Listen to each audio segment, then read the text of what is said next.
We actually have a quorum because two members of the committee left the board. And we haven't got any replacements yet. Yeah. So committee members, in case you haven't heard, Twee and Rob Walker left the board with the new appointments. And the new members are just sniffing around. They haven't decided. Yeah, the new members are committee shopping this month. So I guess we can start anytime you want, Bert. Shall we? Sure. Yeah, recording has started. Thank you, Nellie. I want to welcome everybody to Manhattan Community Board 4 Business License Permits meeting for June. This is June 14th. We're still meeting on Zoom, not in person. We are still that way. We'll be that way. What did we decide, Frank, through July? Well, I think we're going, unless the law changes again, we're going to hybrid meetings in July. Yeah, hybrid meetings in July, which means. Oh, no, sorry, I take that back. If the law doesn't change, we are meeting on Zoom, but they will not be official committee meetings. We will be taking informal recommendations for the full board, which sense of the body. Which will meet in person at the end of July. Right. There will be a sense of the body, what the board feels is the way they're going, but the committee feels their way going, and we send that to the board, and the board will make the official recommendation. But that could well change, so no need to dwell on that right now. Right, right. Momentarily, though the legislature is not in session anymore. So who knows? Anyway, we have a second month, a relatively short agenda, 6 items, 6 applications, and 1 letter that we need to discuss. Hope everybody has read that letter. That's item number 7. So we will start. Yeah, Bert, just Frank, you want to make a statement? Yeah, just a couple things. I just wanted to remind everybody that as part of our being allowed to meet on Zoom, this meeting is being streamed live on the CB4 YouTube channel, and where the video will also appear for the foreseeable future. Also, because it's the summer, the full board does not meet on the usual first Wednesday in July and August, but rather has one summer meeting at the end of July. In this case, July 27. So everything this committee votes on tonight won't be considered by the full board until July 27, which will be an in-person meeting, we anticipate. And the full board will have to deal with 2 sets of recommendations from BLP, because we're meeting again on July 12th before the full board. So we'll have 2 meetings worth of recommendations to the full board.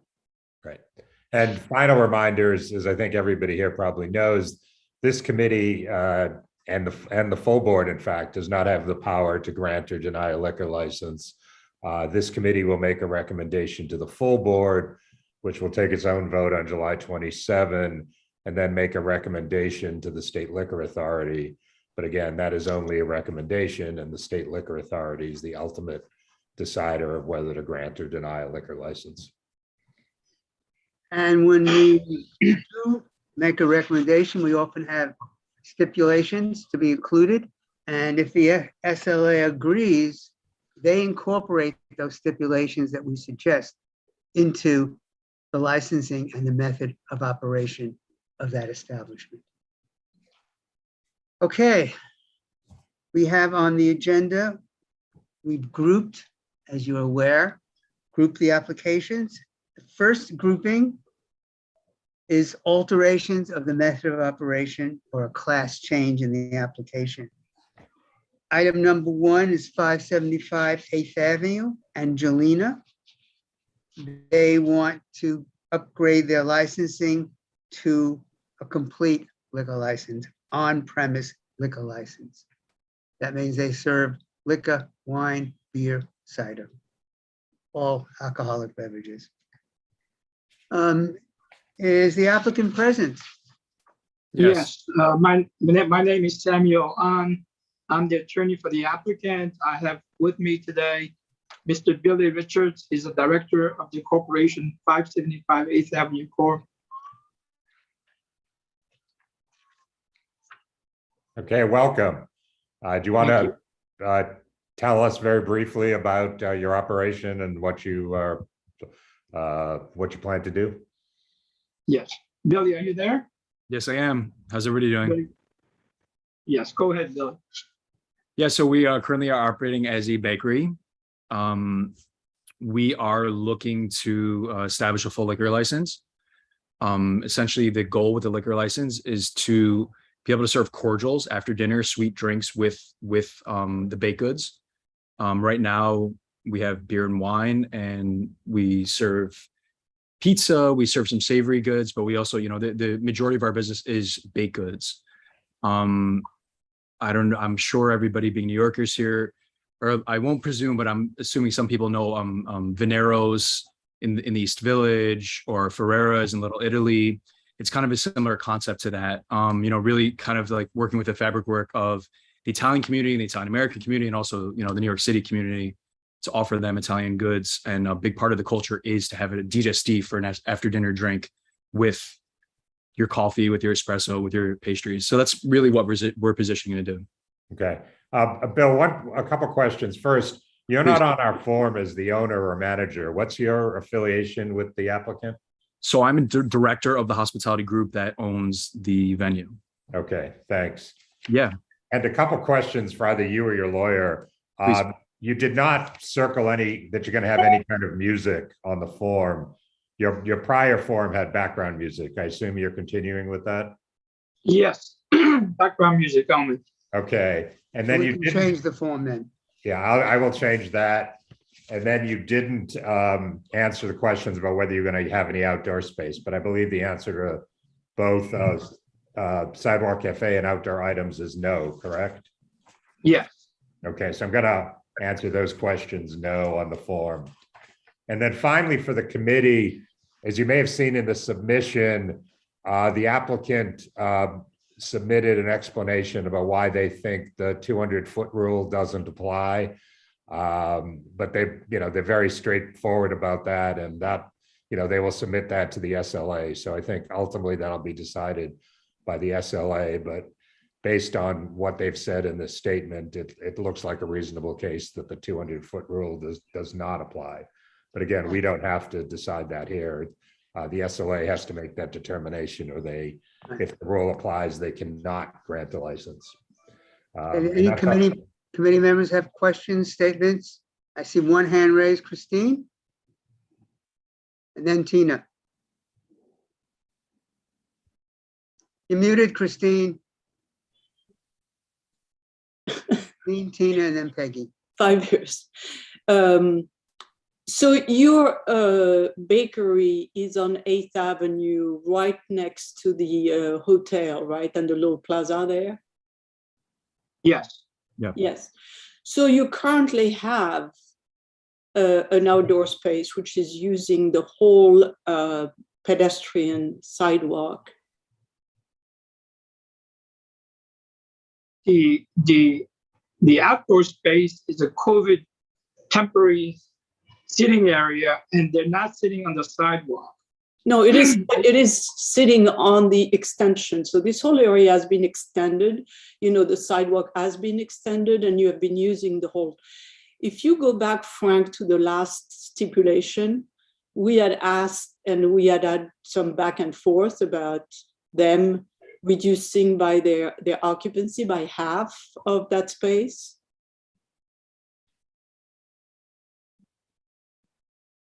Yes, I remember. Yes, I remember discussions about you wanting to reduce the size of the outdoor space by half. Yes. Yes. And So And Frank, do you have the tips or not?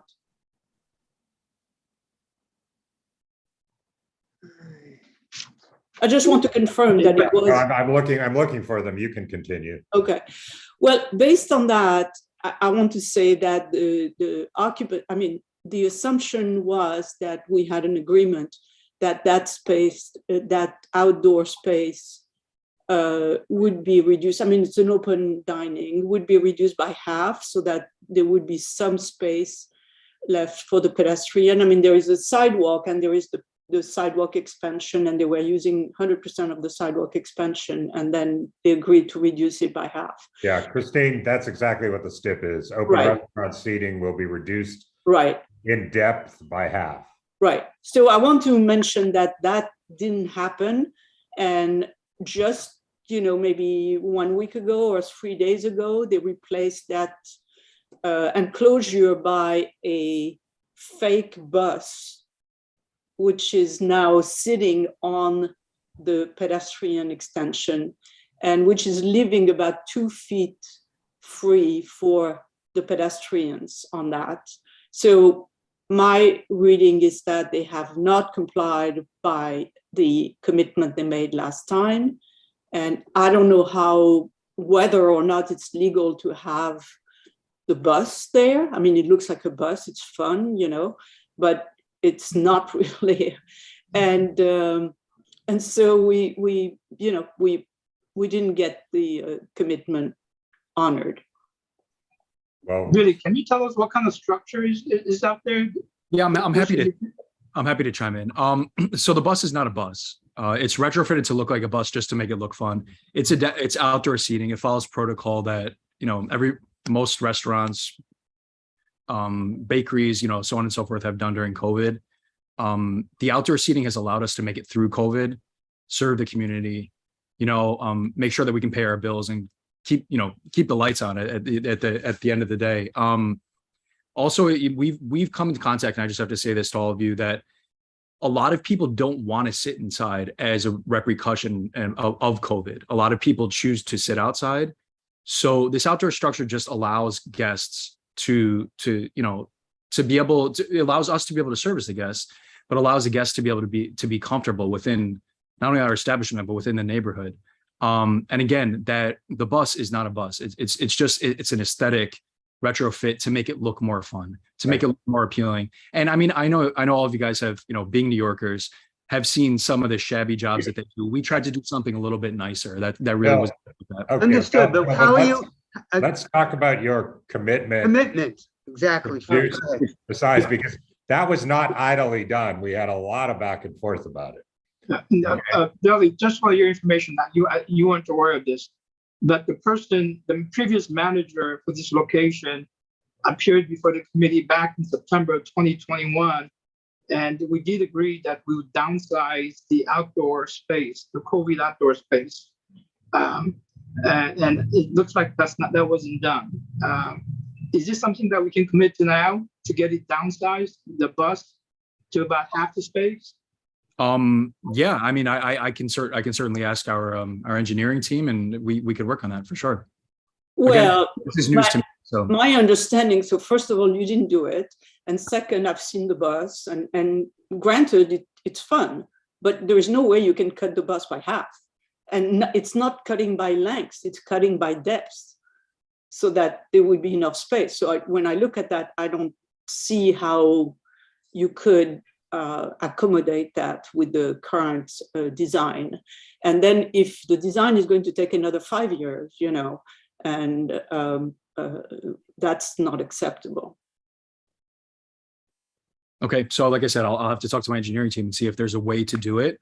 Otherwise, we're going to have to come up with a different solution for this. Again, this is news to me as far as what the previous manager had agreed to, but clearly we want to work with you guys and make sure that we make. So who is the current manager there?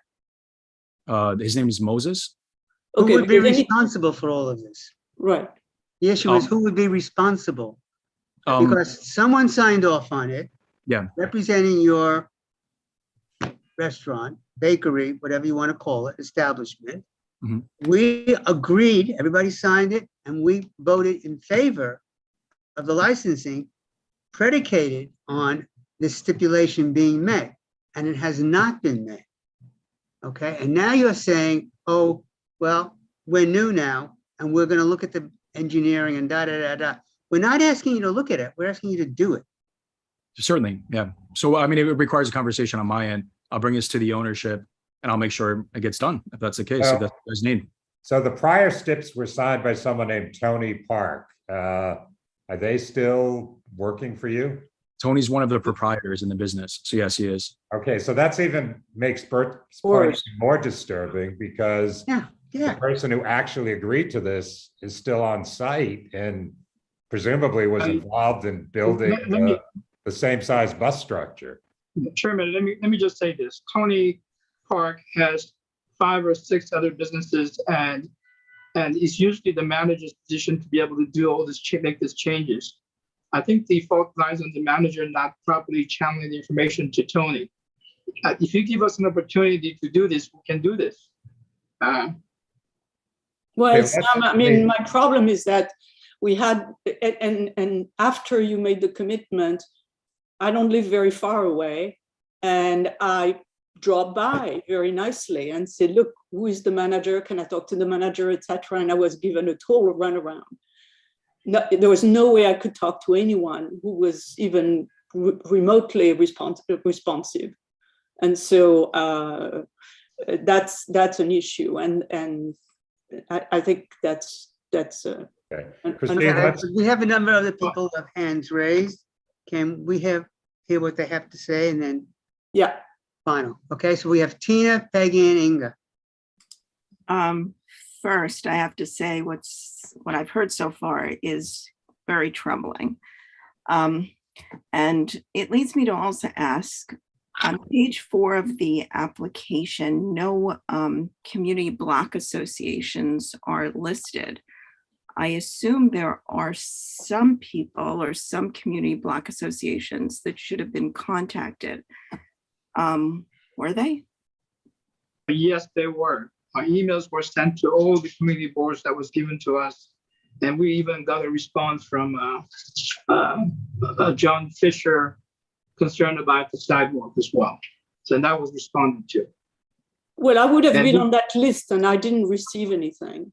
So, and the West 36 people, the West 36 would have been very interested in that issue as well.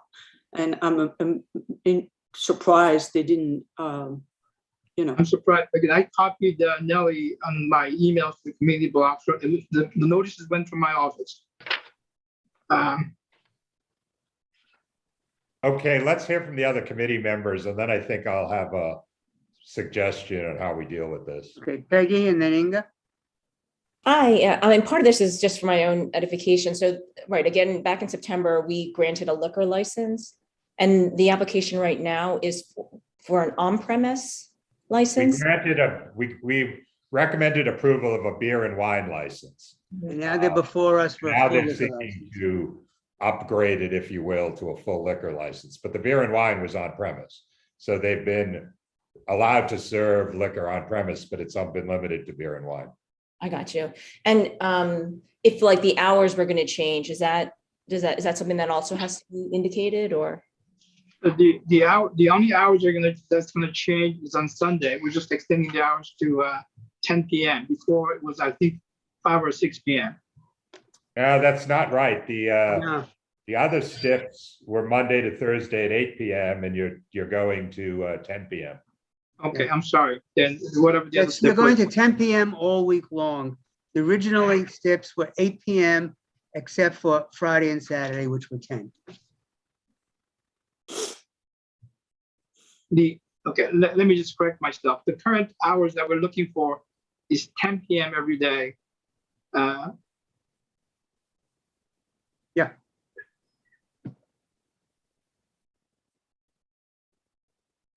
Inga? So I have a number of issues. It was, obviously, I looked right away, and Tony Park, who's an owner, signed. He was aware of everything. They didn't have a manager at the time. It was pending. We always make sure the person who signs knows what they're signing and agrees to all the steps. So we specifically said the sidewalk was going to be cut in half. They've doubled it or tripled it, as Christine said.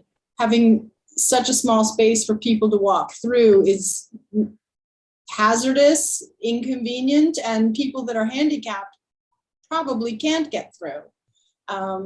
So Tony Park, the owner, took responsibility. He ultimately is responsible for communicating to his managers. And if he has too many businesses and he can't manage them all, then he needs to reduce his businesses. Secondly, the hours were 8 o'clock across the board. Sunday it was 5 p.m., Friday, Saturday, 10 p.m. So we're increasing the hours, we're reducing the sidewalk. They didn't uphold what they did. The owner, not the attorney, signed, the actual owner was here and agreed to all of this. I can't in good conscience up their license or recommend that they get more when they've done nothing and actually done the opposite. And if he has this many business, he knows better. He's gone to 5 other community boards if they're all in different places. So he knows what he's doing. Okay. This isn't his first rodeo. Thank you. Nellie has her hand up. Nellie? Hi, I'm sorry. Am I hearing correct that you're saying you want to increase your hours? Yes. Okay, because the notice that was sent to the office, the 30-day notice, did not indicate anything about increasing hours. It was just for an upgrade to an on-premise liquor license. Nothing about hours was mentioned. I'm not sure if the 30-day requires a notice about the increase in hours. It's not in the form itself. Yes, Okay, but well, regardless, your cover letter, you didn't mention anything about increase of hours. It was just strictly about on-premise upgrade for a liquor license. That's So correct. the notice that was posted, that I provided to you, that was posted, did not indicate to anyone that there was an increase in hours. You're referring to the public notice that's posted outside. On the Yes. sign. Okay, I understand. People- I Yeah, understand. Yes, Bert, I'm sorry. Yes, that's what I mean. okay. Okay, so I think as you heard when I started, this committee is going to meet again in early July before the full board meets. So this is not going to, whether this is voted on tonight or in early July by this committee, it's going to go to the full board at the same time. So one solution would be for the applicant to agree to postpone and not to file with the SLA until they come back to see us in July, and use that month to make the changes to the outdoor seating. But before I suggest that, I wanted to see if the committee would be satisfied with that, or if we think there's so much problematic behavior here that, even if they get their act together in the next month, we would still have concerns. So We have Carrie's hand up. Yeah, thanks. I do think that the community needs to be notified properly. So for me, that's a bit of a deal breaker. So I would suggest, and you guys tell me if this is wrong, but since we are meeting next month, you have one more month to, resubmit to Nellie, get the proper hours, the proper changes out to the community, and then we take this up again. That would be my suggestion. I'll take that suggestion. And let's Get rid hear of the from the bus. committee, because I don't want to put this off if the committee is going to be reluctant, to approve you next month, even if you do make the changes. Sorry, So- I should have said in addition to all the conversation around, this sidewalk, which isn't it, Christine, supposed to be 8 feet by law? No, the sidewalk is 8 feet. What has happened there is that the DOT has spent tremendous amount of money to widen the sidewalk because the sidewalk was too narrow. So what you have is the sidewalk and then what is called a sidewalk extension, which takes over 1 lane. And in that sidewalk extension, which was designed because there was not enough space, then the open dining has been installed and taken over the whole space. And it's kind of absurd because that was just created for the sake of it. So we passed on it last time. We said, okay, fine, this is not the way it should be, but it's COVID, this, and that. But why don't we negotiate and make that half as wide? And they never did. So, we said, okay, we'll take half of it. And if I may, please understand that this dining area is open dining area because of COVID. At some point, it's going to go away. We're not going to be able to have that place all the time. That's not the issue. Well, you're not helping yourself. That was my next point. My next point is, why don't you remove it completely? Okay. And then, because you are going to have to remove the bus. So remove completely the dining area and come back next month with a design, which would be what you are going to put in, which complies with what we had agreed. You are going to have to remove it anyway. So. Do you guys mind if I chime in for a moment? Sure. Yeah, one thing I want to mention too is, I mean, again, some of this is news to me, but I'm obviously trying to make this work as best as possible with you guys. Just to let you know, in addition to walking in and out of that neighborhood a lot, there's a lot of issues with I mean, people like undesirable people hanging out. There's fights a lot there. There's a lot of issues in the neighborhood. We've gotten security out there. So, I mean, we're doing our best right now to mitigate problems happening in the neighborhood, to be responsible within the community. I know it's a collective interest here. We're really doing our best to be a presence in the community and also protect the community. So again, we have security out there. I'm gonna have to talk to my boss regarding the shrinking. We appreciate what you're saying about security, adding liveliness to the neighborhood, maybe creating additional safety, but it's still not addressing the issue that is before us in terms of the sidewalk, in terms of what the owner had agreed to. Yeah. And I tell you right now, if we took a vote tonight, you wouldn't get it. Yeah, no, I appreciate that. And I certainly am addressing it. Like I said, I'm going to talk to obviously it's my duty to talk to the owner firsthand because we want to make sure that the business is in good standings with you guys. Yeah, man, Bill, the other thing is, most of what we do operates on trust between us and the operators. Certainly.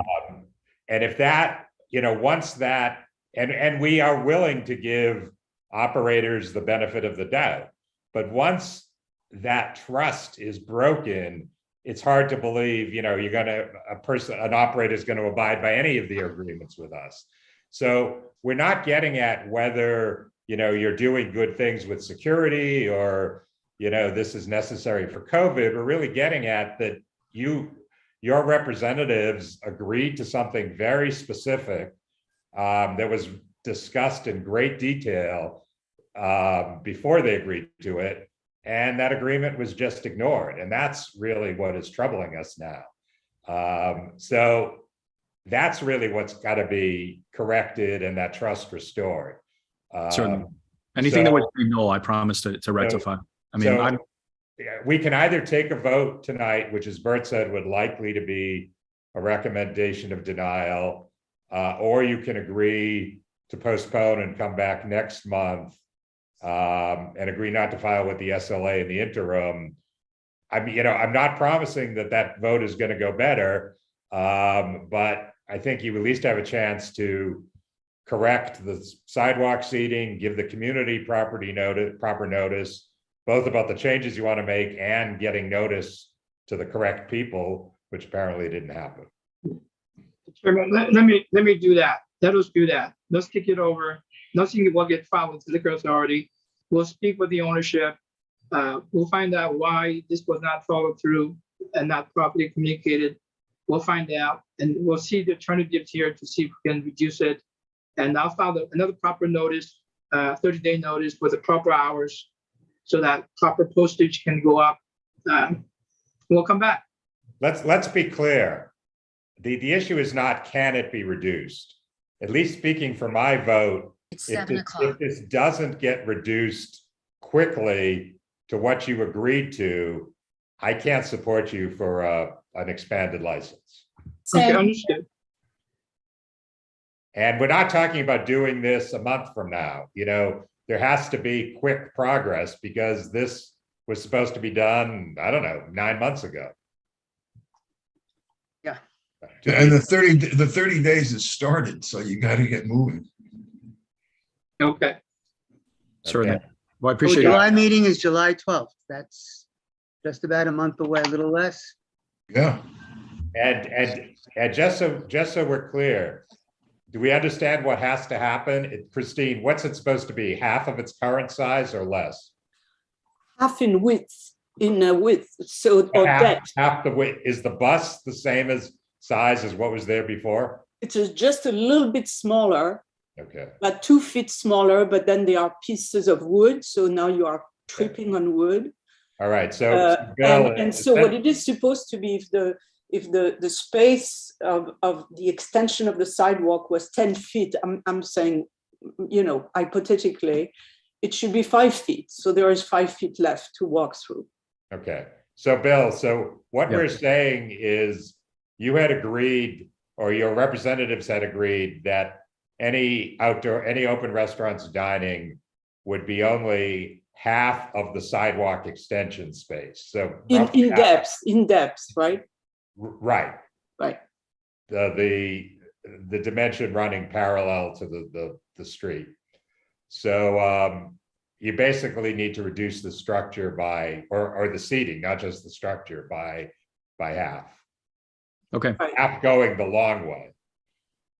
Okay. No, Frank, let's clarify. Is the measurement has to be taken from the curb to the street, right?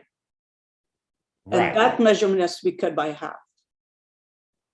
Correct, but it is the structure parallel. The structure parallel to the avenue has to be half the width that it is now. It has to be, yes. We can draw a picture if you want. Yeah. Well, let's do this. If the applicant or his attorney could get us a diagram as soon as they decide, you know, how Yes. they're going to fix this, and submit that to the board office, that's probably. And if you get that to us before you start building anything, we'll look at it immediately. Okay, we'll do that. We'll get you a diagram with dimensions. Good Okay. dimensions, that's But important. again, part of a demonstration of good faith will be you're moving quickly in all of this. Certainly. Yeah. Okay. Okay. I appreciate All the right, opportunity. thank you. Thank you. See you next month. Thank Thank you. See you again. It was going to be an easy one. Okay. One more item on the alterations and method of operation changes. This is on the agenda, item number 2, 599 10th Avenue, the Spot Bar, which is asking for a change in hours. And I just want to point out to the committee and any attendees that a member of this board and this committee, Ted Arenas, is one of the owners of the Spot. Under the conflict of interest rules that govern all of this, Ted can participate in the discussion, but he cannot vote on this matter either tonight or at the full board. So they want to change the hours of operation from 2 a.m. to 4 a.m. on Fridays and Saturdays, and to Sunday 4 a.m. when Monday is a holiday, either legal or just a celebration like Halloween, Gay Pride, or Valentine's Day, and New Year's Eve. That's the only change. Thanks, Donald Bernstein. On behalf of the licensee, I'm here on behalf of Ted. Two things, Bert. One is the hours that you mentioned. The second is to add a piano, live Yes. music with a piano. Right. So you Sorry, remember, I forgot that. yeah, you remember the Spot because we were before you 2 years ago. This is the former Lansdowne Road space that had been licensed with a 4 a.m. close since 2006. Currently, the hours are 11:30 to 2 a.m. What you recall, I'm sure, is that when we appeared before the committee over about 2 years ago and presented this application with the 2 a.m. 4 a.m. close. It was approved by the committee. I think the vote was 8-2 or 8-3. So this committee already approved what we're asking for now in terms of hours. When it got to the full board of CB4, it was voted down by a split vote. It was a very close decision, but it was denied. Of course, the State Liquor Authority approved the application, but they did so with the 2 a.m. close 7 days, with an option after we've been operating for a year to come back and seek an extension. TED's been open since July of last year, so we're pretty much at that year mark, and now we're coming back and asking you to again approve what you had approved 2 years ago. As always, TED is very good at doing outreach. He has been on the streets. He's spoken to the neighbors next door. You recall this building has no residential tenants. It's a single-story building. It's entirely ours. Nobody lives in that building. We've submitted to the board office petitions signed by 160 residents. The building at 597 10th, right next door, has 10 apartments. We've gotten signatures from they have 8 apartments. We've gotten signatures from 7 out of the 8 residents there. 601 603 10th has 20 units. We have signatures from 15 out of the 20. 2 others indicated that they support it, but because they were subtenants there temporarily, they thought they didn't feel comfortable signing the petition. We have a letter signed from 16 residents of Manhattan Plaza, and we have an additional 21 support letters, which include support from Marissa Redanti, the Hell's Kitchen district leader and co-founder of the Hell's Kitchen Neighborhood Action Committee. And we also have letters signed by co-founders of Gotham Cheer and other residents in the neighborhood. Just by way of history, before TED took the space and came to you, you had approved another applicant, 599 Cafe LLC, in March 2020, also with the 4 a.m. for this space. All the letters are strongly in support of TED. He's been a good operator at Rise Bar. He's been a good operator here. And we hope you support us again. Okay. Donald, just a couple technical things. On page 2 of the STIP form, on music, when you circled karaoke, you have 2 asterisks, but I couldn't figure out what the asterisks were referring to, if anything. Let me see if I can find that.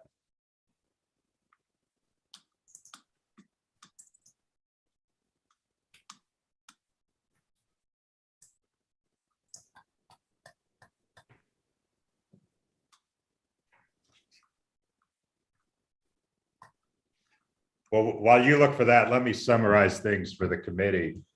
So as Donald stated, I think it's supposed to have 1 asterisk. And it says open mic for comedy. Oh, where is that? Is that on the? It's underneath my copy of the form, where it says occupancy. Oh, it's next to occupancy. Oh, yeah. Yeah. I see it's confusing because you then have a Right. 1 asterisk Yeah, below. actually, you're right. Yeah. So it should have been 2 asterisks where it said also open mic for comedy, because the 1 asterisk for Sunday yeah.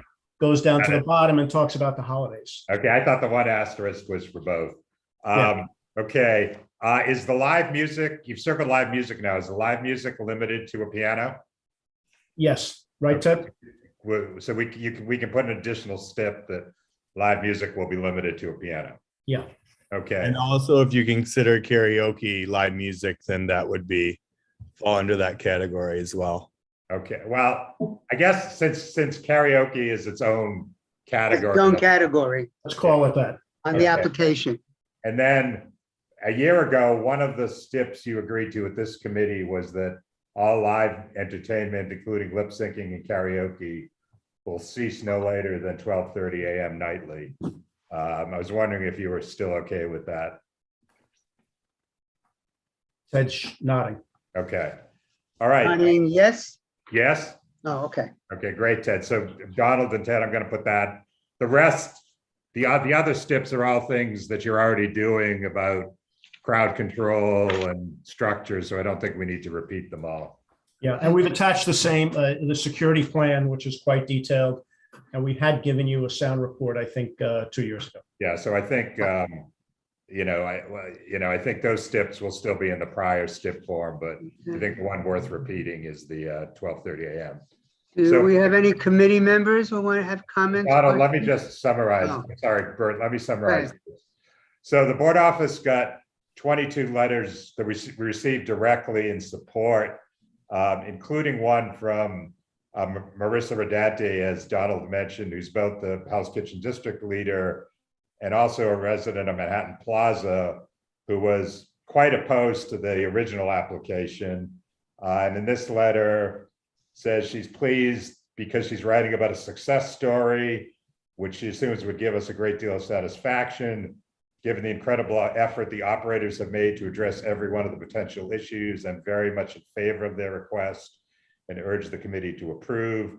I walk by the spot frequently and see a respectful staff person outside. I've heard no complaints about noise. And this I know about as well. When an upstairs neighbor had issues with vibrations, the owner quickly took steps to cure the problem, which is my understanding what happened as well. And she concludes, as a community, if an operator takes the time and devotes resources to what we have asked, if they demonstrate to us by their actions, not words, how they respect their neighbors, as the spot has done, we should recognize that fact and make decisions accordingly. In addition, there are, as you probably saw in the Dropbox, there are some other letters that the applicants submitted. There are petitions, including what I think are important ones from the residents of the two neighboring buildings. And then finally, the only thing I've seen are two submissions opposed to this. One of them from Kathleen Treat basically says she has nothing against this operator, but does not think 4 a.m. licenses are appropriate. And the other's chief concern is about noise of people when they sort of leave establishments and walk on the street to subways or other establishments and so forth. All right, back to you, Bert. Okay, anybody from the committee comment, questions? I don't see any raised hands from committee members. So, Oh, Ted- Jesse. Okay. Want to commend the applicant on taking the time to walk through and meet with all the neighbors. I'm sure that was a big time commitment, and this committee appreciates it. Okay. Ted, just to follow up on that one comment by the community member against this, and I don't want to make a big thing about this, but because I know it's essentially beyond your control, but there is a lot of noise from people, particularly going, I think, between Rise and the Spot, because I live on 44th Street and I've witnessed it. And I've asked people, hey, where you going? Where you coming from? And it's typically the Spot to Rise. The most dramatic incident of this was a guy who was pretty drunk, who was actually hopping from car to car, I think trying to set off the car alarms, while being sort of cheered on by the people he was with. I'm not singling you out for this. I just am mentioning it because it's an issue, and it's one we hear a lot about from the community generally, not about any particular bar. That just one of the issues about how people get bothered is what happens when people get away from the immediate location of an establishment and either going to the subway or looking for cabs or going to another establishment. But again, I'm not raising that beyond here. Just wanted you to let you know it's something lurking out there. Okay. Nellie, do we have anybody from the community? I see David had his hand up. I think he's from the community. Anyone else? Just David. I'm going to move him over now. Okay, thank you.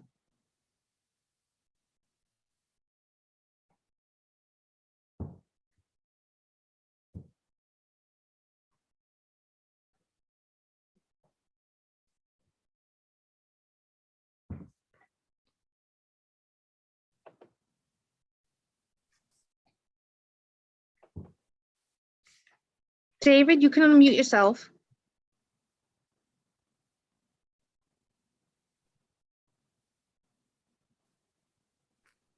David, you're with us, but you need to unmute. There you go. Can you hear me now? Yes. Okay. Yeah, I live at 520 West 48th Street, apartment 6D. I have been an HK resident since 2010, and I am in support of the extension of their hours. They've been good operators. They made that block a lot safer with security there. Before that, there were literally homeless people camped out in front of it, doing drugs and other illegal activity. So they've proven to be responsible owners. They've made that area safer. They brought money into the other local businesses. So I think they should be rewarded for their efforts. Okay. That's it. Thank you, David. Thank you. Can I make a motion to approve? And Ted, would you put up a good neighbor sign somewhere? You know, the ones we always ask for. Please be quiet. We have neighbors, but I make a motion to approve. Yeah. Second. All right. Second. Wait, just to summarize. So the only changes are on page 2, we're going to make double asterisks about the open mic for comedy and karaoke, and then adding 2 steps that the live music is limited to piano only. And we're carrying over the stip about live entertainment ceasing no later than 12:30 a.m. nightly. Okay. So Inga made her motion, and I think Tina seconded it. Yes? I did. Okay. All in favor? Aye. Opposed? I know we have at least one present but not eligible. And anybody abstaining? I think it passes. Thanks, everyone. Thank you. Good I night. don't know how all these patrons feel about Frank asking them where they're coming from and where they're going. He's doing a little. No, it's all very convivial. He's doing some undercover reconnaissance. Sure. I'm sure that's how it I'm comes off. sure he has a very big smile on his face while he does it. All right. Thanks, everyone. Thank you. Okay, moving on to our second section. This is new liquor license, new licensed wine, beer, and cider. Our number 3 is 776 9th Avenue, Kenso. They're asking for 2 a.m., 7 days a week. Applicant, lawyer, Hello. Yes, I am Attorney. Zara Lucas from the attorney's office. Excuse the label. And Huey Chang, the owner, is here. My view, I can't see him, but I know I saw him in the lineup a little earlier. There we go. Here. okay. So could you tell us something about your operation? So, I mean, most of the details, obviously, you have in front of you, but in summary, for those who can't see it, this is an application for full liquor for a ramen restaurant with a dessert shop on site in one space. The premises was previously licensed to Renaissance Diner, which it's been vacant for a few years. I believe about 2 years ago, you guys had approved an application for a cabaret in the same spot. What will be happening here now is a full and exclusive restaurant operation with a retail dessert shop in the front with some seats, and then the main ramen restaurant operations to the rear. The seating inside is currently slated for 68 persons, 17 tables, and the hours of operation will be 10 a.m. Until 2 a.m. Roughly. There is the hope that in the future, once he's open, that he will have the ability to operate some outdoor seating for the with the DOT. And I don't know if Huey wants to give you a little bit more information about, you know, his experience and the specific ramen restaurant, which he has a similar operation this is the second location, sorry, of the dessert shop. And Raku, the ramen, it has a similar operation in CB2, I believe it is. Huey? Hi, yes, my name is Huey Chen. Thank you everybody for your time. I have been in the restaurant industry for the last 10 years in New York City. We have 5 operating restaurants, about to be 6, and this is the 7th. 5 of which have two of which have hard liquor licenses, the 3 remaining with beer and wine. This is going to be an extension of our udon restaurant. Sorry, Zara, not ramen, unfortunately, udon, which we have 1 in CB3 on East Village and also CB2 in Soho. This will be our 3rd location, which will be a collaboration with our dessert shop on 13th and 5th, which is Patisserie Fouet, which is a Japanese French patisserie. We have had 5 operations in the city for the last 10 years with 0 complaints on all of our liquor licenses, which is something we're very proud of. And this is going to be a full sit-down restaurant, obviously, that everybody will require to order food with their liquor. And that's pretty much it. Yeah, thank you very much for everybody's time. Okay, just to summarize things. First, Huey, as you expand, and as I hope you are listening to the first applicant tonight, you've got to just really make sure that the people actually in charge of this specific operation are aware of your stipulations with us and things like that. I'm not saying, you wouldn't do that, but just given what we heard today and given that you're getting, more and more places that you can't personally supervise, just make sure everyone stays aware of what's been agreed to. In terms of community comments, Steve Bolita and the 4954 Block Association sent an email saying that Mr. Chang appeared at their Block Association meeting, stated all doors and windows will be closed when there's amplified sound. There were no objections to this application at our meeting or by email. The main concern would be people queued up on the sidewalk. He agreed to follow the city guidelines for storm enclosures and keeping A-frames against the facade. We had 1 email in opposition from Kathleen Treat, who basically asked why a dessert and ramen place needed a full liquor license. And that's what we heard in writing from the community. Okay, thank you, Frank. We have 3 committee members with raised hands, Christine, Inga, and Peggy.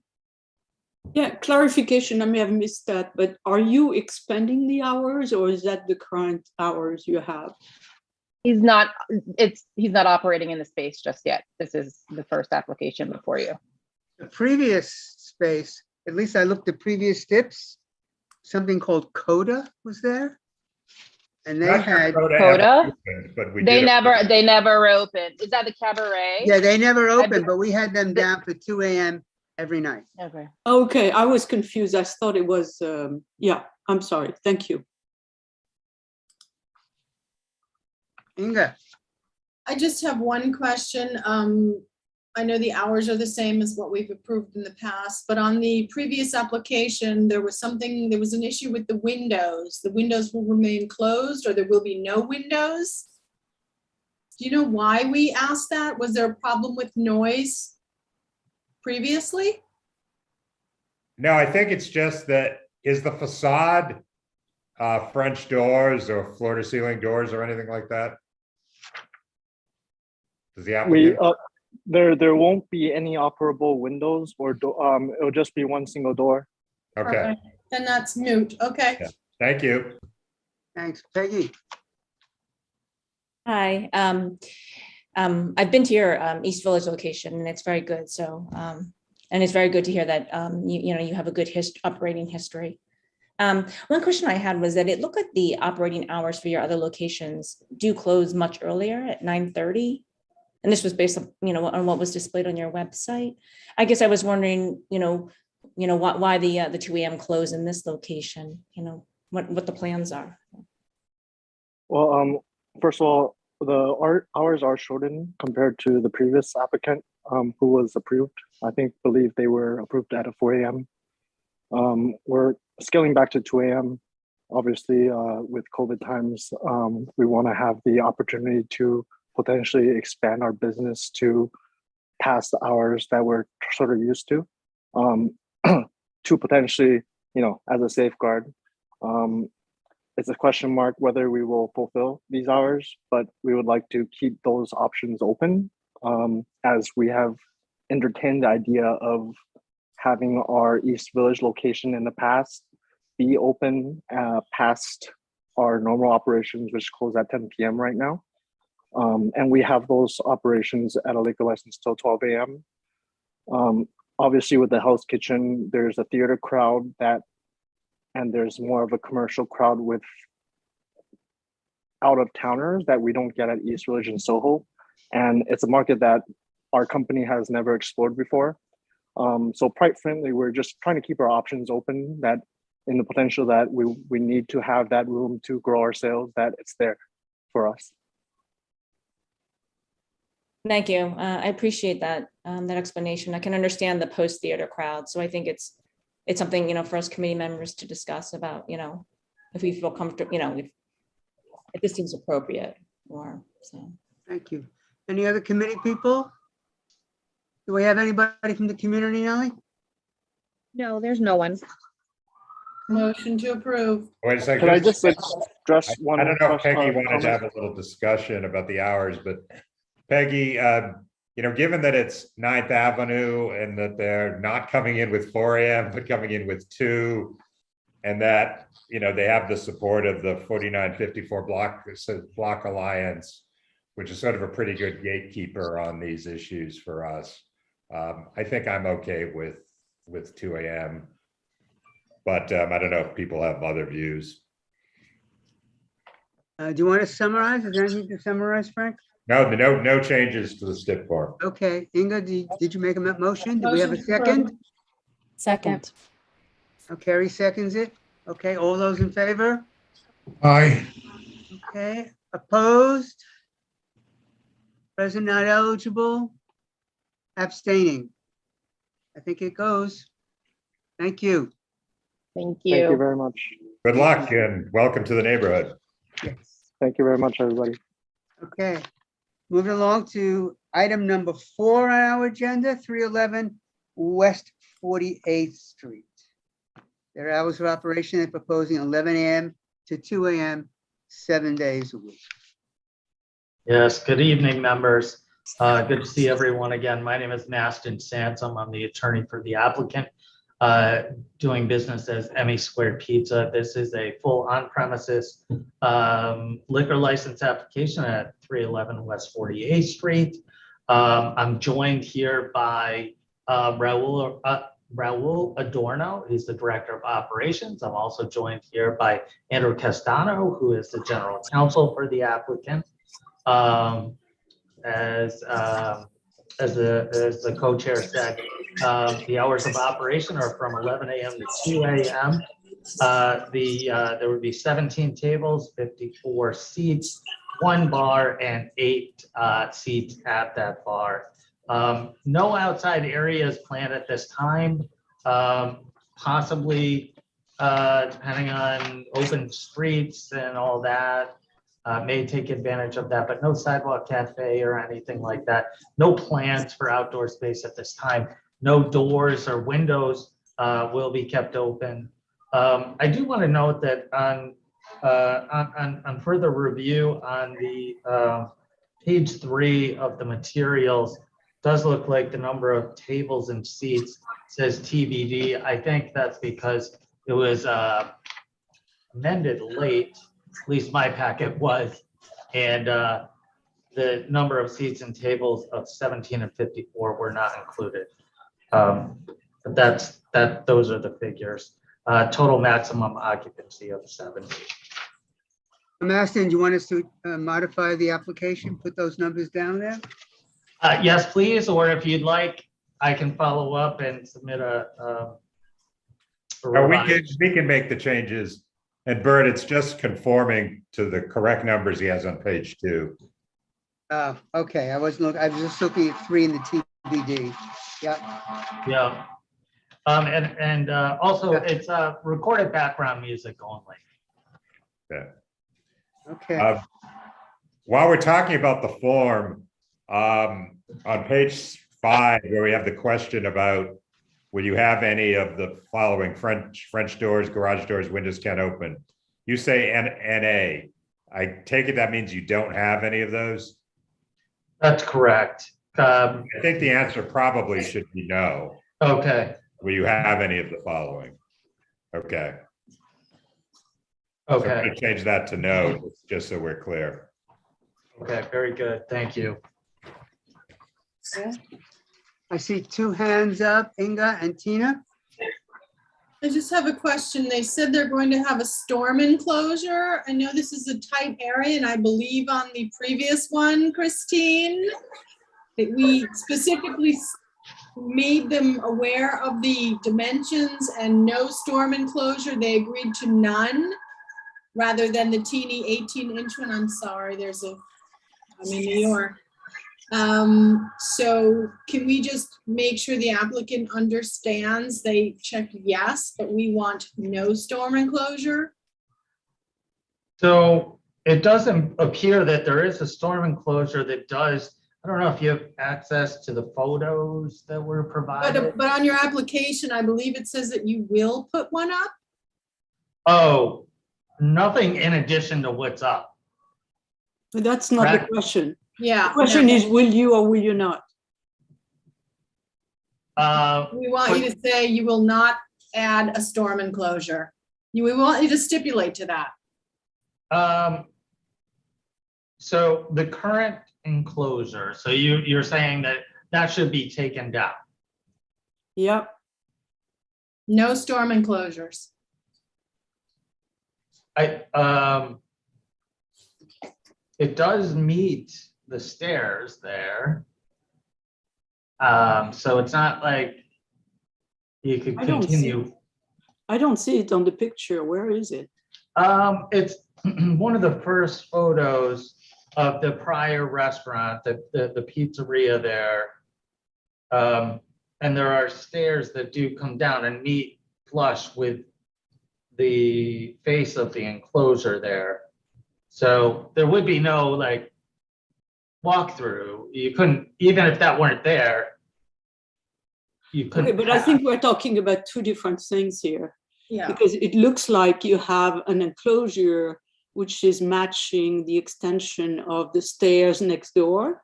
And I don't know whether that enclosure is legal or not. Okay. And whether those stairs and those steps are legal or not, you know? Indeed, it looks from the photo, it looks like the stairs next door are permanent. Whether they're sort of on city property or not, I guess could be debated, but those look pretty permanent to me. I mean, right. So whatever is flush. So how about if we, and then what this establishment seems to have done, it looks like it's a step down into the restaurant and they sort of enclose the sides with plastic, but no further than the stairs extend. So it's not a pedestrian, impediment. Yeah, in any way, because the permanent stairs are immediately to the other side of it. I mean, I would, when I look at the, I'd look at the, first of all, the sidewalk is pretty narrow, but I look at the cement on the concrete, it looks like it's a new addition. It doesn't look like it has been like that for a long time. So I think that what they have done is taken over a piece of the sidewalk. And I agree that this is not, it's in alignment with the other people. So it's not the end of the world, but it looks like it's a brand new thing. Well, wait, who knows? Are these new photos, Marston, do you know? Did you folks just take these? I don't, Raul. Yeah, I took those recently and I know this owner, I think they closed down last year, but they were previously in the space for some time. Right. Space for 15 years. Christine, if I had to guess, I'd say what that new cement is it's making it ADA accessible. That they probably had a little step there and they put some cement. Well, it doesn't look like it's ADA because there are steps. Stairs. That's true. Yeah. So that doesn't make, I mean, I don't know. Look, it's aligned with the other thing. I'm fine with it. But my guess is that it's not to code, but that's none of my business. I know. Okay, so can we, if we have a stip that says, any storm enclosure or similar structures will extend no further than, stairs on neighboring buildings? Yeah, we don't want them because it's a narrow Right. sidewalk. I think that's fine. Are you okay with that? Yes. Yeah. And Yes. Aston, you're okay with that? Yes. But I think you should try to make it ADA compliant inside, right? That would be nice. Right, we're gonna make sure that we have everything available to a ramp, a doorbell, everything that. But the ramp has to be inside, not outside, right? Right, well, we could have a portable ramp that we could bring out when a customer comes by. And a doorbell, that would be very nice. Right, we'd put a doorbell right, Low enough so they can reach it. yep, and the bathrooms, everything like that too. Okay. Okay. Tina? And just to add on to that, I noticed that at a couple of your other establishments, you had a couple of complaints, not many, but at least a couple of the sidewalk being blocked. I guess you have outdoor dining. Oh, there was an echo, sorry. And so we also ask that you obviously keep the sidewalk clear of at least 8 feet, particularly since that's a narrow sidewalk. So I hope the complaints won't occur in this location. Right, we're hoping that, guests won't stay on the sidewalk as much. They'll come down those stairs and they could, while they're waiting, we'll obviously have room inside when they come through the doors for guests to wait, but also right outside the doors to the left when they go down the stairs, there's room for the guests to stay there so they're not in the middle of the sidewalk. Were these complaints about people clogging customers clogging the sidewalk, or about things like A-frame signs and menus and all that sort of stuff? It was outdoor dining, sidewalk zone blocked. Okay. It was structural blocking. Yep. Well, let's, how about the, I assume you're not gonna try to have, to the extent you're gonna have open restaurants dining, I'm assuming you're not gonna try to do it on the sidewalk, right? Well, they couldn't, right? Given the width of the sidewalk. There's not enough space for that, so we don't plan Okay, on so can we have a stip that any open restaurants, any use of open restaurants program will be in the roadway only? That's fine. Okay. Hey, Christine, you have your hand up still? Something Oh, else? I'm sorry, it's an older. Okay. Ted?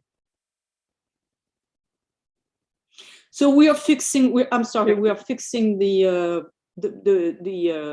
questionnaire about the vestibule, right?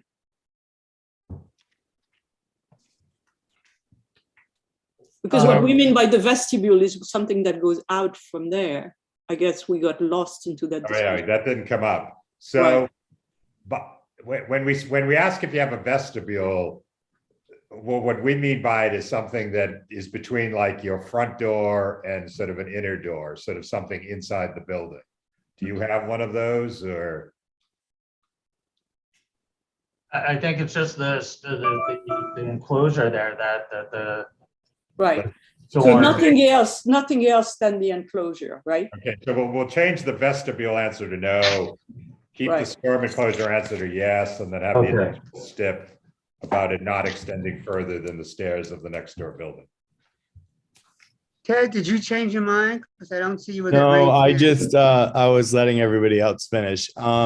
I was just gonna say, maybe you want to add no A-frames on the sidewalk since Yes. it's very congested and, they could probably put it inside that little step space down, but maybe no A-frames. Yeah, well, they answered yes to that question. That's a permanent. But we can repeat it if you want to reiterate it. I would, that way we know we've clarified. Are you folks okay with that? No A-frame signs on the sidewalk? Yep, that's fine. Okay. Anybody from the community, Nellie? No, there's no one. Okay. Frank, have we gotten any letters or anything? Nothing at all. So let me just summarize what we're doing here. So on page 3, we're conforming the capacity numbers to the numbers that appear on page 2. On page 5, we're saying that the applicant will, the answer to will you have a vestibule? The answer is no. And will the applicant use any of the French doors, garage doors, et cetera? The answer is now no. And we're adding 3 additional steps. Any storm enclosure or similar structure shall extend no further from building facade than the stairs of the next door building. All open restaurant seating will be in roadway only, and there will be no A-frame signs or similar obstructions placed on sidewalk. Okay. Motion to approve? Is there a second? Second. Okay, Ted seconded it. All in favor? Aye. Opposed? Present not eligible? Abstain? It passes.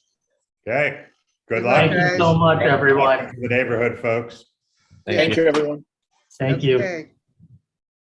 Item 5 is a catering facility for private events only, as is item 6, both by Restaurant Associates, the presenters. Are they here? Yes, we are here. Okay, Yes, good evening. go. Lindsay, we'll leave it up to you whether you want to present these together or separate. Whatever. Together would be simpler. There's not many differences between the two. Well, thank you for presenting them together. No problem. So I'm here on behalf of Restaurant Associates for a location at 50 Hudson Yards. The 2 locations are both within the same building, but for separate blocks of floors. One is for floors 2 through 5, and then there's a separate application just for the 7th floor. Restaurant Associates, it has several licenses within Community Board 4. Within the past few years, we met with you to discuss pretty much identical applications for private catering operations at 30 Hudson Yards, which is the headquarters for Warner Media, and also for 10 Columbus Circle, which is the headquarters for Deutsche Bank. The licenses that we're seeking today are for 2 catering establishment licenses for use at Blackrock Inc.'s corporate offices. Blackrock Inc. is a multinational investment firm, and they've hired Restaurant Associates to provide private corporate catering services. And this service will be available for Blackrock employees and their guests only. We will not have any operations that are open to the general public. We also don't have any outdoor areas attached to any of the floors we're licensing. And as far as entertainment, we're only looking to have background level music. The hours for the events will vary depending upon the demands of that particular day, but no event will be ending later than 11 p.m. With me today, I have Anthony Bonanno. He's going to be one of the individuals on site running food and beverage operations. And we basically just want to address any questions or concerns you might have. Yeah, Lindsay, one question. So this is basically catering for the Blackrock spaces, right? And I mean, Blackrock is the tenant. Is that correct? Right? Okay. Yes. So I was a little confused that the menus presented had sort of suggested prices. Is that sort of like what restaurant is said? If I worked at Blackrock and we're having a meeting, are those prices what Restaurant Associates will charge Blackrock and possibly be passed on to the client, or what do those prices mean? Those are prices that go to Blackrock. Nobody will be paying if they're actually, attending a gathering there. The fees are paid by Blackrock directly to Restaurant Associates. Okay, great. That's all I have, Bert. Okay, anybody else on the committee? No? And do we have anybody from the community, Nellie? No, there's no one. There's no one. Okay. Motion to approve as submitted. Second. And again, this is a vote on both items 5 and 6. We're bundling them. Okay, all those in favor? Aye. Opposed? Present not eligible? Abstaining? It passes. Thank you very much. Thank you very much. Thank you. And committee, don't go away yet, because we have agenda item 7, a letter on cannabis issues. Just to give the committee some background on what's going on,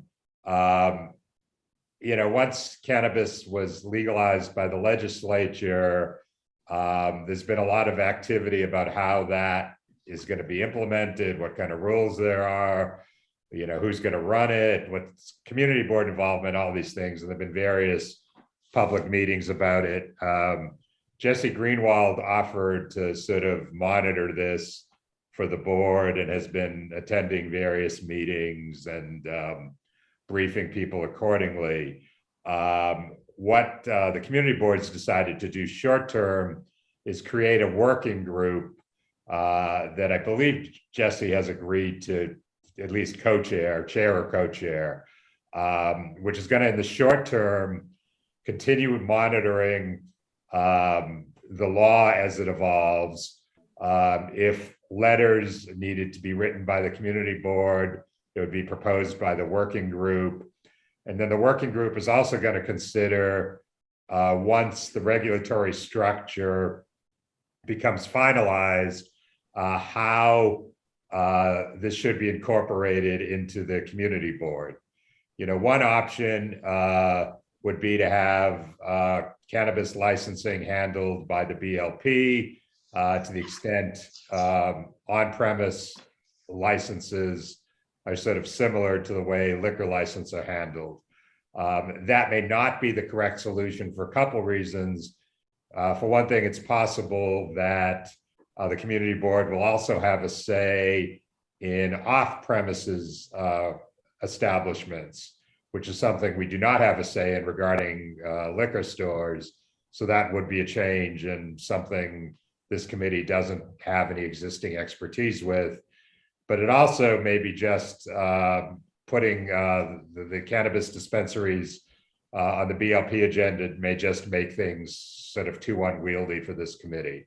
So that's very much up in the air. It's something the working group is going to think through and ultimately present to the full board as to what their ideas and how this would be handled. But short term, there has been community concern expressed about current illegal dispensaries, and it's been proposed that the community board write a letter about that. Jesse has drafted that letter, and I want to turn things over to him to sort of explain where the letter is coming from and summarize the letter a bit. Great. Thank you so much, Frank, and thanks for that background. So as Frank just mentioned, though, we are sort of bifurcating the cannabis issues into two, think about it, like related but separate issues, right? One about the passage of the MRTA, the legalization of cannabis, how this community board will take a role in the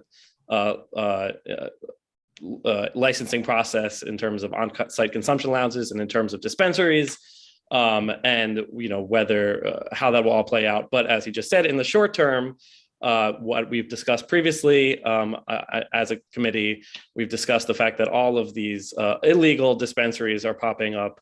It seems to be the case in Chelsea, at least, that every other storefront is now turning into a smoke shop. Even since we've met last 1 month ago, in my immediate vicinity, in the 4 blocks around me, 3 smoke shops have opened up. This is a problem for all the reasons identified in the letter, which I'll touch on briefly.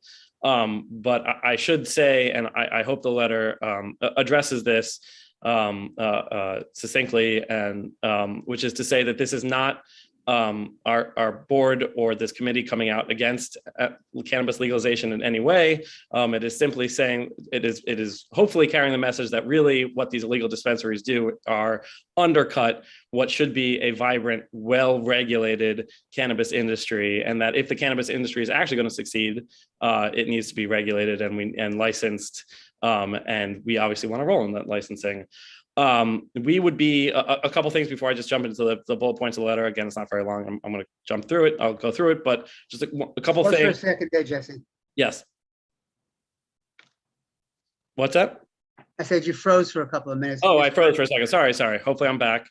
A couple things just before I go through the letter, which is to say, one, my understanding last time I spoke to Jeffrey on this was that because this is such a rapidly, this issue is getting rapidly worse, and no one is addressing it. No one is taking any action whatsoever. From the conversations that I've now had with the Office of Cannabis Management, they really don't seem to have the staff resources to get this under control. And while I've been told they are doing certain things, they're really not, and no one's actually gotten back to me in promptly the way that they should have and promised me they would.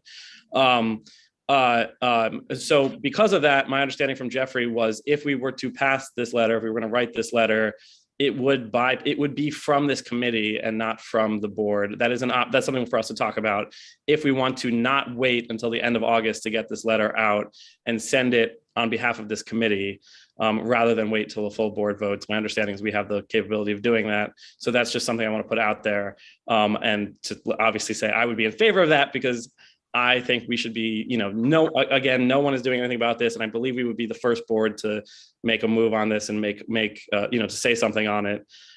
So as the letter, and by the way, of course, I'm eager to talk about this with you guys and I'm hear your feedback, but as the letter notes, there are really four main issues for dealing with these illegal dispensaries as they are popping up everywhere. The first being obviously public health risk. When you don't have a well-regulated industry, people are. My understanding is that there are already sales going on of edibles with THC contents that far exceed the bounds of what we would normally want to take on any given day, and will certainly lead to people ending up in the hospital. Two, a lot of these businesses are quite frankly not good neighbors, and have not proven themselves to be. They are already flouting the law, and they know that they are. They think they're operating in a gray area. They're really not. They're really operating illegally. But because of that, they're just in and of themselves. They're not great neighbors. Three, as I said, I do want to support the goals of the MRTA. I do think that by having all of these illegal businesses operating and selling cannabis, it obviously undermines the eventual value of a license when the licenses are actually issued. And sorry, I should pause and say the background for this and the reason that all these stores are popping up is effectively these business owners think, right, as I just said, that there is a gray area. They think that they're existing, that because cannabis has now been legalized and they know that the police are not enforcing it, which is true.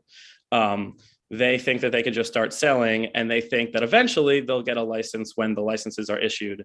And on the back end, the Office of Cannabis Management, they are still writing the regulations. There has not been not one dispensary license issued. And yet, thus far, all they have issued are cultivator licenses, which are up in upstate New York. They have not issued any other kind of license yet, because those regulations are still being written. And that's hopefully what our working group will be working on, to read through and comment on those regulations. But it is, from my understanding, from talking to my various sources, I don't think they're expecting anyone to have a license until close to the end of the year. I'm sorry, am I frozen again?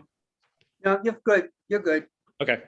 Until close to the end of the year. So we're looking at another 6 months at least, probably longer, until anyone actually is legally licensed. So this is why another reason why we need to address this now. Okay. So again, we want to support the eventual value of those licenses. We want to encourage business owners to actually get a license. And fourth, in support of I do think the MRTA was passed very thoughtfully. I think that our state lawmakers really tried to learn from the mistakes of the other states, including California and New Jersey, in terms of the types of licenses that they're issuing. For example, there won't be any vertical integration. They're issuing 9 different kinds of licenses to make sure that it supports small businesses. So for example, you can either have a cultivator license or a dispensary license, but you can't have both. You can't grow it and also sell it. But also they're trying to make sure that there's, the supply and demand are always equalized, and that supply never outstrips demand, or vice versa, which was a problem in New Jersey when demand far exceeded supply, and is still an issue right now.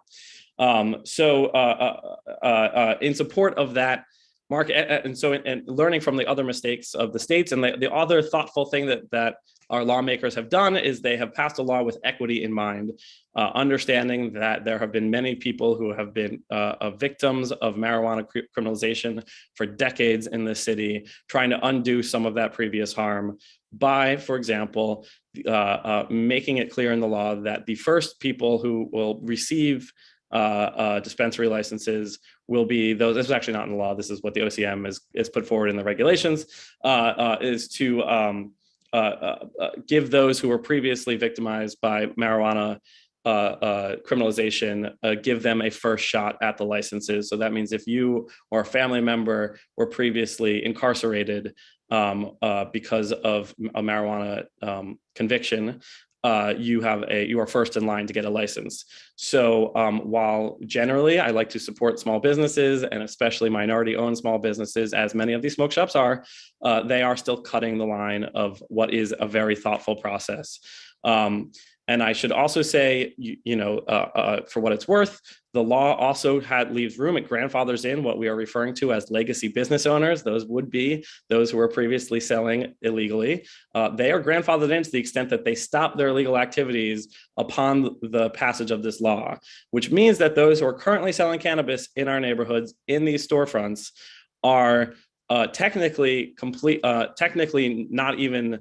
They are not grandfathered in. They are actually making themselves ineligible to receive a license. And the footnote in this letter sort of addresses that, because having talked to many of them now, while I do think some of these business owners are acting with malice and trying to take advantage of what an unregulated and unenforced marketplace, many are doing it in good faith, thinking that, oh, I'll get my license when the regulations are written, but I don't want to.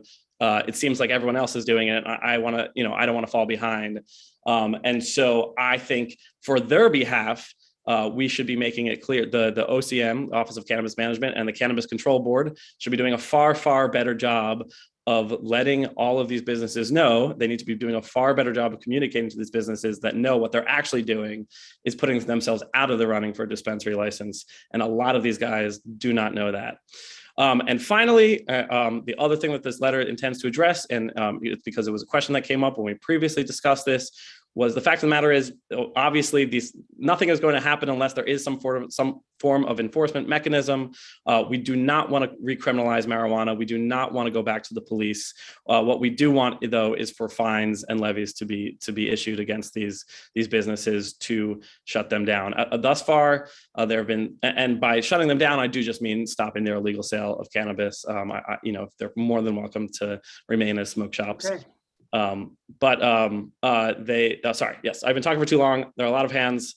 I will turn it back to 5 committee members who obviously want. So thank you, Jesse. Thank you for the letter. And thank you for all the efforts. And now let's proceed and see what committee members, we have Mike, Carrie, Ted, Peggy, and Inga so far. I want to thank you too, Jesse. This is an outstanding letter. You've really hit all the points, more than we tentatively discussed earlier. Just to remind everybody, you cannot sell weed and liquor in the same establishment. So there'll never be a case where we're considering both. But just to highlight the fact of why these people have jumped the line is because there have not been any licensed dispensaries done so far.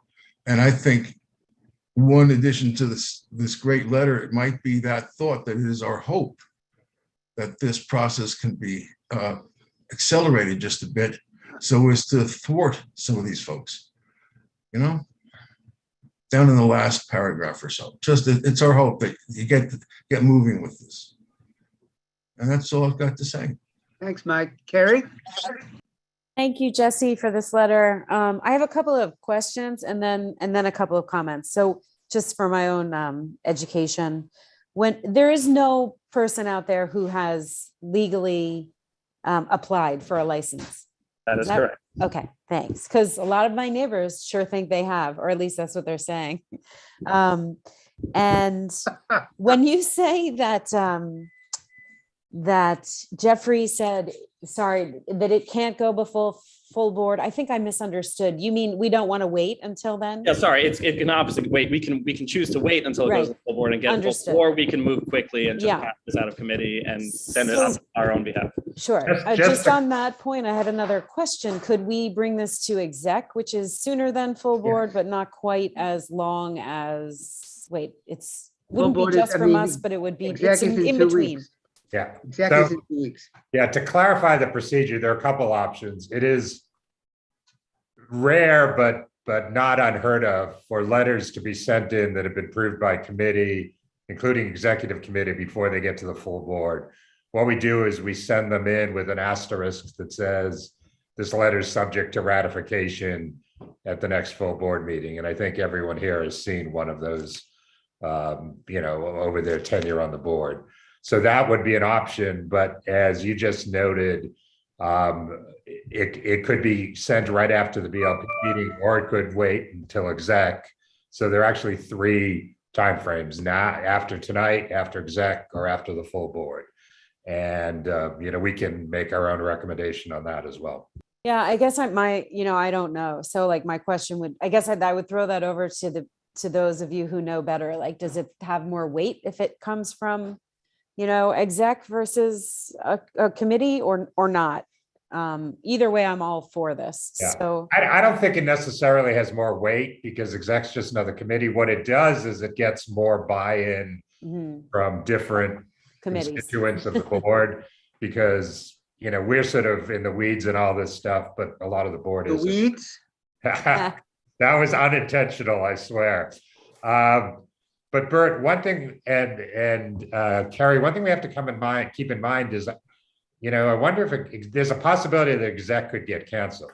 It may not, because there's no early July full board, but typically exec is sort of getting ready for the full board. So it may be like somewhat uncertain whether there's exec. So if we go the exec route, I think we need to fall back, whether we want to wait for full board or go ahead if exec should be canceled. okay. Regarding the letter itself, I think it's great. Thank you again. I just have a couple of things. Like, do we want to make sure that it's going to our electeds as well as? I would think, I was going to recommend that you copy them on it, but yes. Awesome. Also, I would love to see that it has some, I think one of the things that I'm struggling with, as I've told you all already, with 2 teenage kids and this all happening, is the notification process, like we discussed, do we call 301 or 911? Like, I'm not sure it's super clear to the community how they're supposed to report, in such a way that is not detrimental to the spirit of what this is supposed to be doing versus what's actually happening on the street. So I wonder if it would be helpful to ask them to make that a little more clear somewhere, do a little bit of, education or marketing around, what we're supposed to do, because I think it would be a huge, maybe not, but I think it would be a huge help if people knew that if they get reported, they're not getting a license. Yeah. Because like I said, almost every place that I've popped my head in, wondering, where's all this coming from? Yeah. They think that they say they've applied for a license, or they think that what they're doing is fine because it's happening. Carrie, thank you for all the comments. My last paragraph tries to address that point. So if you think I need to go further, I can send a note. Yeah. Yeah. But because that's sort of what I was hoping for. Yeah. But and honestly, part of this and why it needs to be copied to the electeds is their budget is pathetically small. I'm sure. I think they have about $4.8 million to not only write these regulations, but advertise.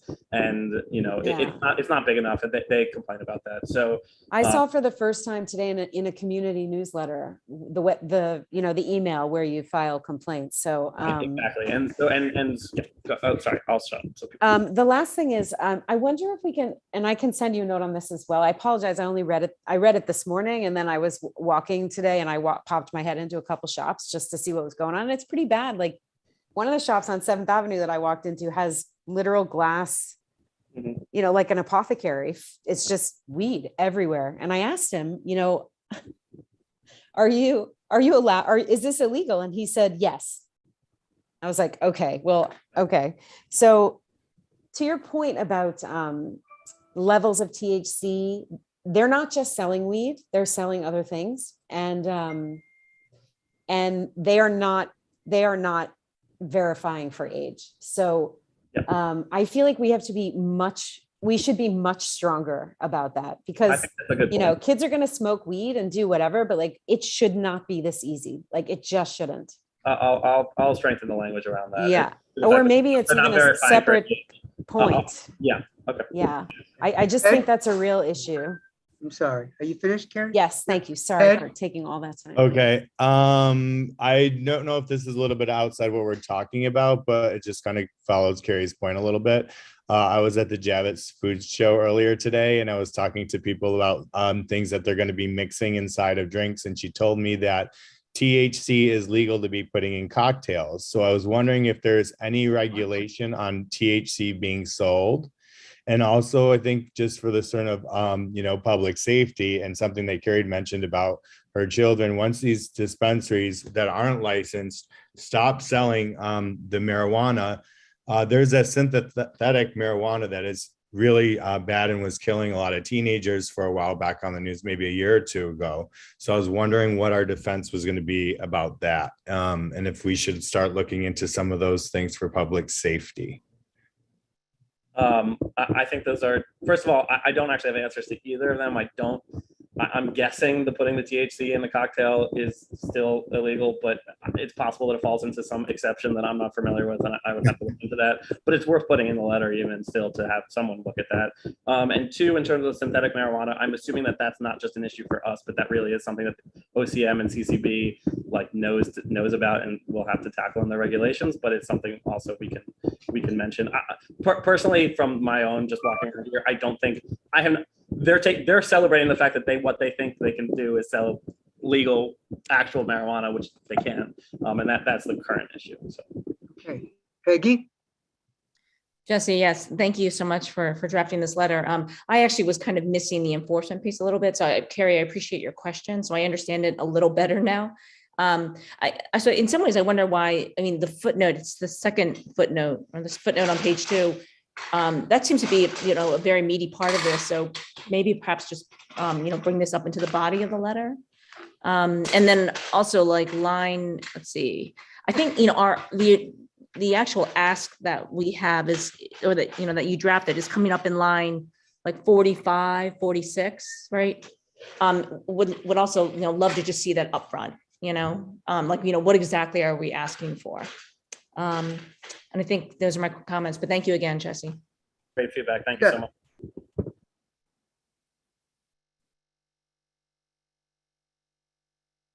Inga? Unmute. I'm wondering what, I'm wondering whether it should come from BLP. I tend to favor that it comes from the full board or exec. I just don't know if that's something that we should get involved in. Is this going to fall? Has there been discussion that this will eventually become part of the BLP? Or will there be a separate committee? Jeffrey has appointed this, or is about to appoint, a group task force to decide how, when licensing becomes in effect, we're going to have license for both dispensaries and license, which is like the equivalent of a liquor store, and then a licensing for the cannabis lounges. Right. Where in the process will community boards be involved? And then, so Jeffrey asked the task force, think about where it will fall within the community board, within BLP, or create a separate committee. And Bert, am I right? Maybe I'm just want to say, in terms of the load, like tonight, we're pretty easy. Or the last 2 months, we've had a pretty unusually low agenda load. Yeah, that's right. We've gone to 15 items. Correct. Correct, though, that if we pass it out of BLP, it certainly does not mean that it'll fall in BLP in the future. And I do want to say, I do think that the advantage of passing it sooner rather than later and not waiting till the full board is just so that we can be the first mover on this and put, frame the issues the way that we want them framed, like as we're discussing here. I don't know what other boards will have to say or what other politicians will have to say. Who knows? Because no one's talking about it. So Yeah. I think it should come out of the full board or the exec until we know where it's going to land. And I don't know what other states and what's going on, how it flows through their community boards. I just don't know if it should come out of BLP. That's all I have to say. I do think that if we can get some kind of commitment, and it may be too early in the game to get a commitment that exec is meeting this month, it should come out of exec. But if within a couple of days we find out, exec is not meeting, the full board is a month and a half away. And not that our letter, the way I see it, our letter will immediately. I don't think our letter's going to galvanize all the forces to create, a new cadre of cadets looking out to issue cease and desist orders. I don't think. But I do think there's an exigency in terms of time. But let's go ahead. Christine? Nellie, I just want to ask Nellie, have you heard anything about whether exec is likely to happen or not in July? And No, June? In June. No, I have not. Okay. Christine, and then we have Tina, and then Mike, is your hand still up or is that a hangover? It's an afterthought because you brought up Okay, cease and so I'll desist. go to you. We have Christine, Tina, Wendy, and then Mike. So Jesse, thank you. This is a tremendous education and a lot of work has gone into that. I'm taking a step back and looking at your letter and say, okay, what's the problem? And the problem is really that there is no licensing process. And what is it going to take for these people to come up with at least one license? Forget about 9, at least one. Because until we have the first license, it's really very difficult to tell people, even the community, hey, you should check that they have a license, that it's on the wall, right? Or something like that. So I think that I would really spend, I would like to see that letter spend more time talking about how come they are not coming with the first license early on. You need 3 people in a room to draft a license, and then say, send me your request and I'll look at it. It's not the end of the world to create one license. If you want to create 9 licenses, whatever they want, but at least the first, it would be great that there is a first license. And then the message to the population is, look, you can get a license. And if you don't have one, you're illegal. Yeah. Right now, you can't get a license. So the definition of what is illegal is, it's legal, but it's illegal. It doesn't make any sense. Yeah, I do think though that I agree. I'm happy to add a sentence about that, just saying, also just, please speed up the writing these regulations so that we can go through the legally required notice and comment period.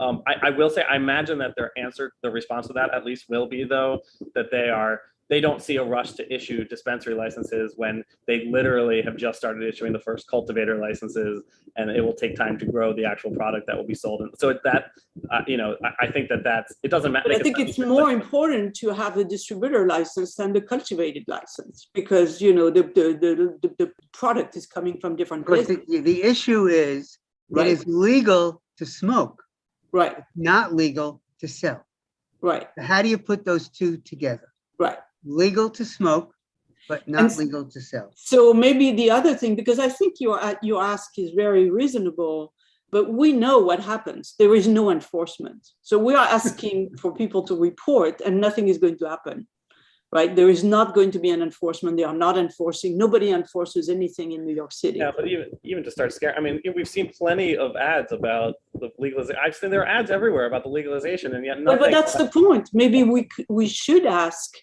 what Bert is just saying, that there is a wide campaign saying it's legal to smoke, but it's not legal to sell. Yeah, And yeah. if you Okay. go- Like actually an ad campaign that says that. Okay, I appreciate that. That's right. great. So maybe these are the two. I mean, these are the two things I would add to that letter, so that maybe there is something going on. But I mean, we know that the asking for enforcement is. I mean, you know, we are expressing that we're concerned. I don't think it's going to translate into something. If we ask for the other two things, maybe it would. And for example, our elected official could be pushing for those two things. Absolutely. What you're saying was maybe, Jesse, put all these sales in the context of everybody knows now it's legal to smoke. Mm-hmm. Where am I going to buy it? That's Yep. legal. Right. Yep. Right. Yep. And as Kerry said, you know, half the people who are selling, oh, it's legal. Yeah. They may be fooling themselves, but they may be actually even think it's legal and not have understood that there will be a licensing. Okay, Right. Tina. Where Wendy, should I Mike. buy it? Jesse, great letter. I can tell you, having spent a lot of time in Massachusetts, we are losing so much money. The lines in the dispensaries are around the corner. Literally, sometimes have to wait 2 hours, according to people. So, According to people, says Tina. Okay. says Tina, although Tina works for the Fed, so Tina cannot go near that. Mhm. But in the spirit of the BLP committee, because we go through these applications all the time, I am curious, and you might not know the answer, but is there going to be a 500-foot rule or a 200? I don't know, but then that's the kind of thing that like the working group is really going to think about, right? Like, do we want to advocate for that? Because I would bet I would be, you know, it's very possible they the first draft of the regulation, excuse me, doesn't include that, and maybe you may want to say. So it's something that I do not know the answer to that. A bodega in every corner. selling. Okay. Wendy. Thanks so much for putting this together. It was huge education for me. I echo a lot of what Christine said, but my recommendation would be that we send this as BLP or exec, something to get it out as soon as possible, because I think with how many dispensaries there are and these popping up, the assumption for the average New Yorker is, oh yeah, they're legal. So if we know that there isn't an advertising budget that's going to allow for a widespread campaign, we are going to rely, I think, on like electeds to put this in their newsletter or on their social media accounts or whatever to say, if they do set up some kind of reporting mechanism, they're going to have to get it out that now with 311, you can report these illegal dispensaries or things like that. Otherwise, we're asking for a reporting mechanism that I don't know that people will know even exists. And then two, to Christine's point, we know there won't be much enforcement there. So I think this is like, there's a small window of time to build some awareness that all of them are illegal, which is actually shocking considering how many there are. I agree with that, and especially in light with all the comments of making that one of the top points about there needs to be an advertising campaign letting both consumers and sellers, both sellers and consumers know that they should be avoiding these places. Thank you. Mike, your afterthought? Yeah, it was based on your mentioning cease and desist orders. And Jesse, you brought this up the last time. Are you aware, have they told you whether they've actually gone out to anybody? And have you seen? They've sent quite a number, but they can't. Oh, they did? They've sent quite a number, but also they have no mechanism of actually keeping track how many new ones there are, and also it doesn't really do anything, obviously. So, and they're not really being responsive on what else they plan on doing, although they talk very generally about starting to issue fines and finding where they can get the power to do that, but they don't seem to be actually moving on that at all. So in your wanderings, you haven't asked any of these folks whether they got one of those letters and what they did about it? I have not, because I have not. I should have asked. I have not. Maybe that's a solution. Maybe that's a recommendation, is that the community board start to send letters. You are unique. That's good. We're gonna do that. I mean, you know, we don't have any power, but we All can right. send the letter. All right, so I'm making two different kinds of t-shirts now. I'm making a community board for cannabis t-shirt, and then a cannabis cops t-shirt. Okay, good. In the shape of a sheriff's badge, Right. but no. I'm all in favor of this thing going out as, ASAP, all right? Don't care where it comes from, all right? Jesse, to follow up on the timing points, do you know if the actual legislation has any other dates built into it? Does it, say there can be no,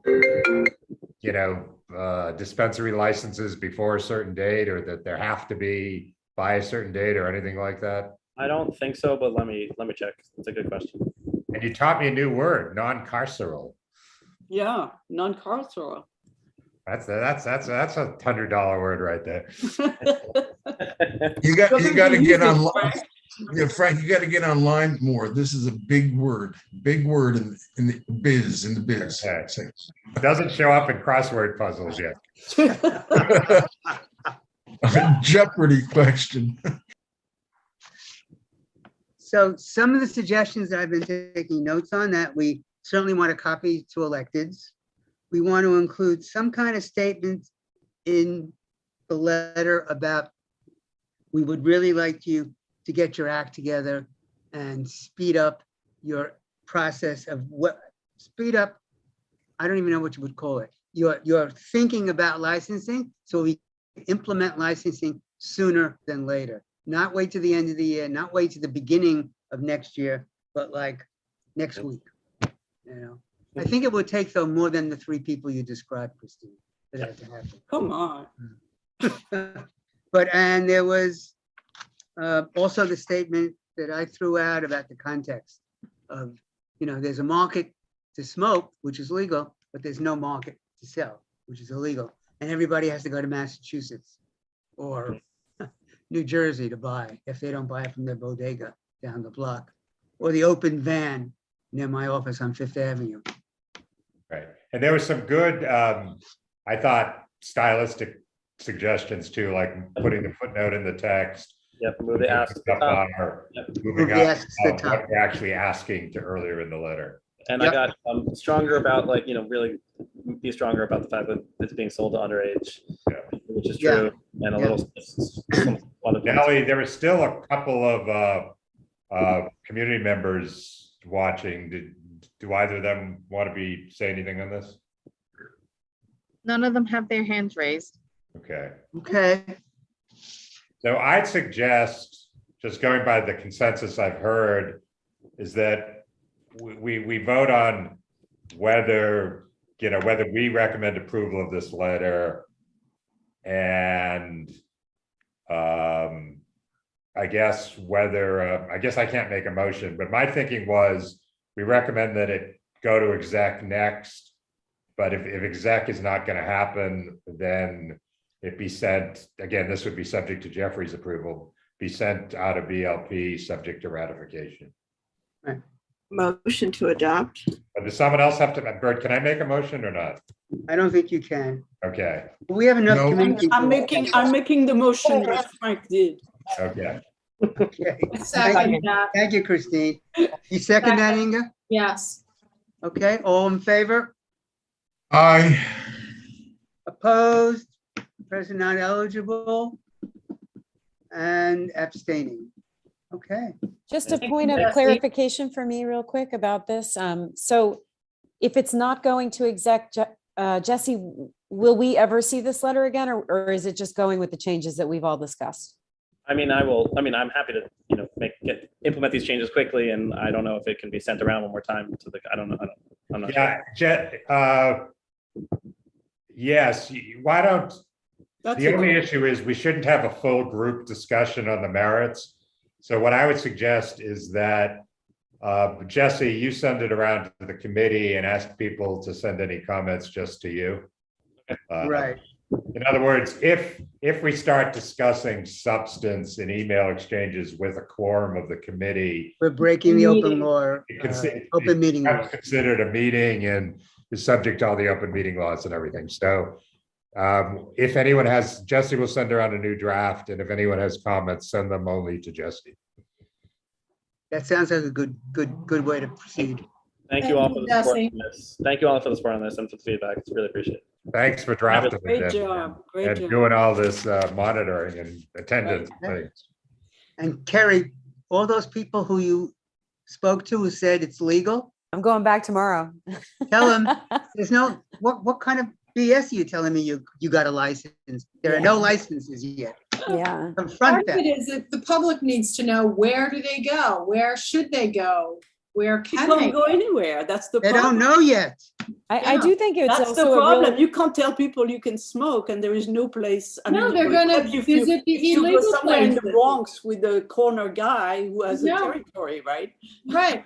I do They're think gonna go it's to a the deterrent for the sellers to know that they won't get a license if they have complaints against them. important. That, to me, Right. that's a big deal. And actually, I should make a bigger point of that in the letter. That's a I good think point. you should make a bigger point of That's that. a very good And- point. Thank you. Yeah. But it's still a stupid system. Yeah, for sure. Ridiculous. I mean, it's absurd. I mean, We're figuring it out as we go along. Okay. Can I ask one more question of Jesse right quick? Jesse, if a guy's got a criminal record, for example, not with respect to marijuana specifically, but like the kind of record that prevents you from getting a liquor license, is that addressed in the law? So those are the regulations that are being written now, but they are being, they are taking a very careful approach to that, and it will certainly be, the bar to entry for a cannabis license is in terms of former criminal convictions, I imagine will be lower. But again, something for the working group to talk about and discuss, and something potentially for this committee to comment on, ultimately coming out of the full board when the time for that arises. But we really can't comment on it until the regulation is written, and the regulations have not been written yet. So. Okay, I'm just looking for your, if you heard anything, that's all. But Okay. Jesse, you could do what we did for open restaurants, which is to make a list of recommendations and send it out. I suppose, yes, I suppose so. I just, there's already like an automatic notice and comment period, so I just figured it made sense for us to do it. But I don't think that's appropriate for this letter necessarily. That's No, something no, for the working group. For the working Right, no, that's what I mean. That's what I mean. Right. Okay. I'm sorry. Okay. Okay. Good night, everybody. Everybody, thank you so much. Thank you. Thanks. Be Thanks well. for the letter, Josie.